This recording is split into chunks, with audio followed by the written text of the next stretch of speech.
ভোটের মুখে আবর্জনা স্তূপে মিলল বিপুল ভোটার কার্ড। নিজের নামের ভোটার কার্ড দেখে অবাক যুবক। পশ্চিম বর্ধমানের রানীগঞ্জের ঘটনা। কার্ড উদ্ধার করে তদন্ত শুরু করেছে পুলিশ। আবর্জনার স্তূপ থেকে মিলল বিপুল পরিমাণে ভোটার কার্ড। নিজের ভোটার কার্ড দেখতে পেয়ে অবাক যুবক। নিজের নামের ভোটার কার্ড দেখতে পেয়ে অবাক যুবক। পশ্চিম বর্ধমানের রানীগঞ্জের ঘটনা। ইতিমধ্যেই কার্ডগুলি উদ্ধার করে তদন্ত শুরু করেছে পুলিশ। ভোটের মুখে উদ্ধার বিপুল পরিমাণে ভোটার কার্ড। নিজের নামের কার্ড দেখতে পেয়ে অবাক এক যুবক। ইতিমধ্যেই ঘটনার তদন্ত শুরু করেছে পুলিশ।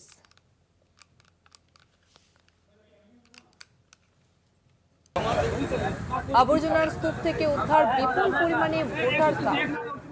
ছবি আপনারা দেখতে পাচ্ছেন, একেবারে স্থানীয়রা জড়ো হয়ে গিয়েছেন।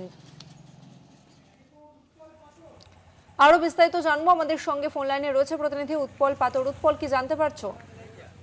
দেখো তসমিনা, যে আসানসোলের রানীগঞ্জ সাহেবগঞ্জ এলাকায় গতকাল রাতে ভোটার কার্ড, নতুন এবং পুরানো ভোটার কার্ড এক ডাস্টবিনে পড়ে থাকতে প্রচুর পরিমাণে দেখে স্থানীয়রা একটা চাঞ্চল্য সৃষ্টি হয় স্থানীয়দের মধ্যে এবং পুলিশকে খবর দেওয়া হয়। ঘটনাস্থলে রানীগঞ্জ থানা পুলিশ পৌঁছে সেই ভোটার কার্ডগুলো উদ্ধার করে নিয়ে যাওয়া হয় এবং ইতিমধ্যে তদন্ত শুরু করেছে যে এত পরিমাণ ভোটার কার্ড এলো কোথা থেকে বা কে এখানে ফেললো সেই নিয়ে পুলিশ তদন্ত শুরু করেছে।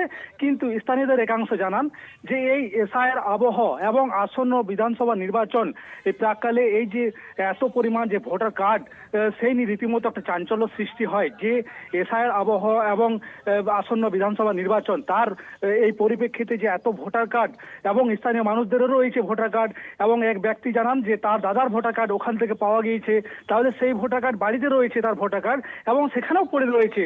তাহলে এই যে এক ব্যক্তির দুটো ভোটার কার্ড পড়ে রয়েছে এবং আরো অনেক ওই এলাকার যে বাসিন্দাদের যে ভোটার কার্ড রয়েছে পড়ে রয়েছে এই ডাস্টবিনের মধ্যে, এলো কোথা থেকে বা কে ফেললো সেই নিয়ে একটা রীতিমতো চাঞ্চল্য ছড়িয়েছে এখনো পর্যন্ত।